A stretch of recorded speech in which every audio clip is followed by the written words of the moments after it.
A história conta que o vinho seria mais antigo que a escrita. E isso aconteceu por acaso. Reza a lenda que alguém teria esquecido um punhado de uvas amassadas em um recipiente e a fermentação acabou ocorrendo espontaneamente. Mas é claro, cada região e cultura tem a sua própria versão. No Brasil, a procura pela bebida aumenta a cada ano.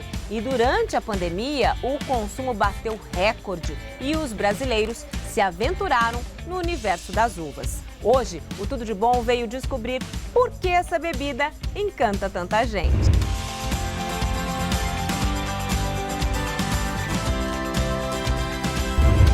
Com Jonas Nascimento, que é sommelier, e há mais ou menos 20 anos, gente, ele descobriu o universo dos vinhos. Então ele vai dividir com a gente um pouquinho desse conhecimento. Jonas, que bom que você está no Tudo de Bom.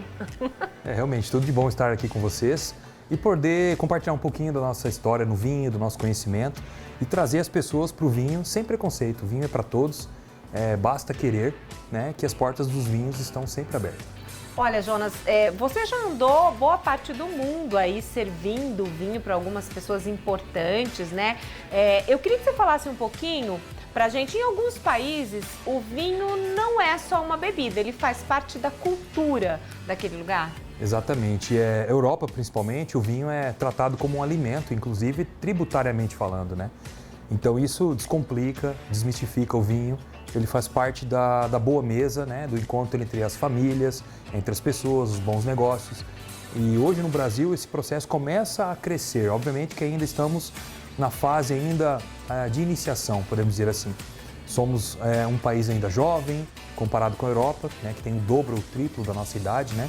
Então acho que ao longo do tempo o Brasil vai chegar nisso, mas ainda temos o vinho como um produto de luxo, como um produto de boutique, né? Quando na verdade, obviamente, não é bem assim, né? Deveria ser de uma outra forma. Você pode dizer que o vinho faz bem para a saúde, Jonas? Com certeza absoluta. Na verdade, isso já está provado, né? Por casos práticos, podemos dizer assim, né? O próprio povo mediterrâneo, que tem na sua cultura gastronomia, né? Na sua cultura de se alimentar com boa comida e bom vinho, vive muito mais tempo, com melhor qualidade de vida. Então, isso já são casos práticos provados pela história da nossa humanidade, né? E também por análises de laboratório, provando que o vinho tem na sua composição resveratrol, flavonoides, que são antioxidantes, que ajudam, né, na questão do envelhecimento saudável, né, na questão cardiovascular, na questão do estresse, né? O quanto o vinho colaborou, né, de uma forma responsável na pandemia, como um companheiro, né, das pessoas, muitas vezes, obviamente atrelado ao bom livro, a doses de conhecimento que agregavam aquele vinho, agregavam a entender melhor aquele vinho, aquela cultura, né, o porquê, de onde vem aquele vinho, qual a história do seu produtor, enfim. Então o vinho sempre agrega cultura, sempre agrega conhecimento.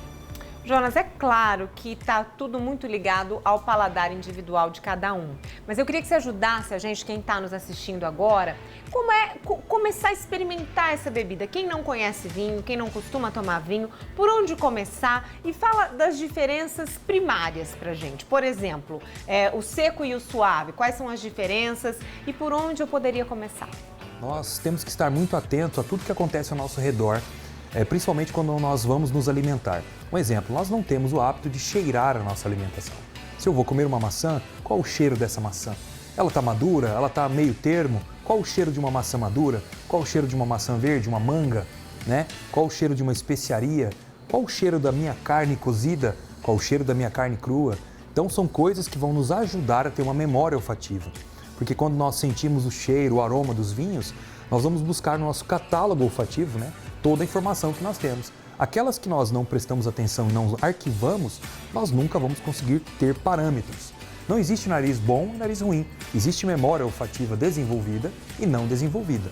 Mas nunca é tarde. Você pode desenvolver a sua memória olfativa começando hoje, né? Vou lá no Mercadão Municipal passear, fazer algumas compras. Presta atenção no cheiro da erva de tereré, aquele cheiro herbáceo. Presta atenção no cheiro da gordura do pastel que está fritando. Presta atenção no cheiro do café que está saindo. São uma mistura de aromas, nos frutos maduros, nos vegetais, né? Eu vou vão conseguir diferenciar isso também no aroma dos vinhos? Assim, as uvas são totalmente diferentes? Explica isso pra gente. Exatamente. Os aromas, em geral, estão presentes nos vinhos. Aromas, por exemplo, de petróleo no vinho, aromas empireumáticos, né, que nós chamamos, aromas de madeira e aromas de frutos vermelhos, frutos brancos, em diferentes níveis de maturação. Aromas de frutos em compota, que já são misturados com doce, aroma de mel, enfim, aroma de pedra, aroma de terra molhada. Então, por isso que eu disse no início que nós temos que prestar atenção ao nosso entorno, porque a informação do vinho está no nosso dia a dia, a informação do aroma está no nosso dia a dia. E por que nós sentimos isso no vinho? Porque os vinhos são produzidos em solos específicos, né? Sofrem influência desses solos, desses climas, mais a interação do homem. Como o homem cuida da videira, como o homem vinifica, tudo isso causa interferência no produto final. Então o vinho, ao longo dessa jornada de transformação, desde quando a videira tem o seu brotinho, vai sofrendo impactos naturais e também pela mão do homem, se transformando num produto único. Esse produto tem aromas diversos.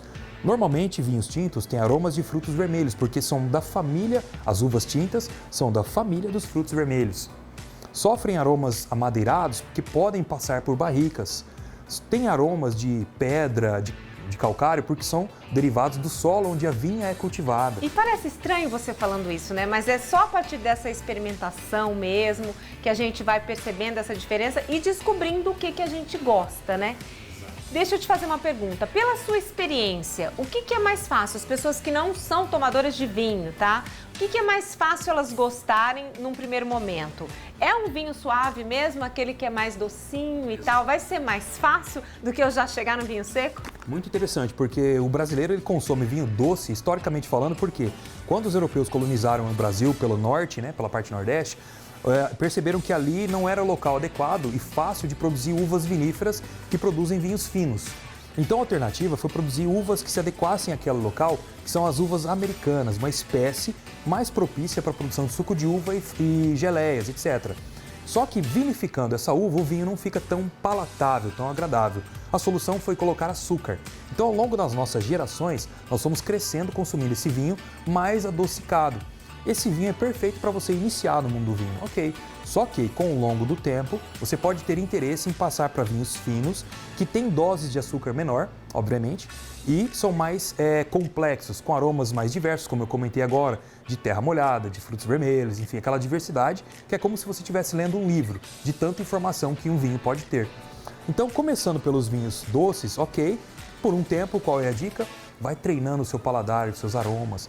Começa a diminuir o açúcar da sua vida, né? Tirar o açúcar do café pela manhã, beber chá sem açúcar, comer mais fruta, porque isso vai deixar o seu paladar mais aguçado. Mais apuradinho, né? Isso, não acostumado com açúcar, com doses gigantescas de açúcar. Porque assim você não vai sentir a sutileza aromática e gustativa dos vinhos finos. Então, dá sim para começar pelos vinhos doces, que nós chamamos suaves, e partir para vinhos suaves, mas suaves no quesito de aroma e de sabor, não na quantidade de açúcar que ele tem. Né? A gente tem aqui o Eita Pega, que podemos falar depois, que é um vinho produzido pensando nesse público emergente, que quer migrar do vinho doce para o vinho seco, mas ainda não encontra o produto certo. Precisa passar nesse processo aí, né? Esse caminho. Como é que eu sei que este vinho tem qualidade? Ótimo. Muito importante saber a procedência dele, né? O produtor, a região dele. Isso se você estiver disposto a isso, né? Então, por quê? Porque determinadas uvas são mais propícias em determinadas regiões. Então, se eu quero, por exemplo, vamos falar de vinhos brasileiros. Eu quero muito provar vinhos tintos brasileiros. Qual a melhor uva que se adaptou ao Brasil? A Merlot. Então, olha, vou buscar os melhores Merlots produzidos no Brasil. E por quê? Porque a Merlot se adaptou ao sul do Brasil, né? Já na região da Serra da Mantiqueira, a Syrah se mostra melhor. Então, essas pequenas dicas ajudam que você vai funilando, diminuindo a chance de você ter um produto que não vinga, né? que não cumpre a sua proposta. Começando a entender por que tem 20 anos que ele vive esse universo, né, gente?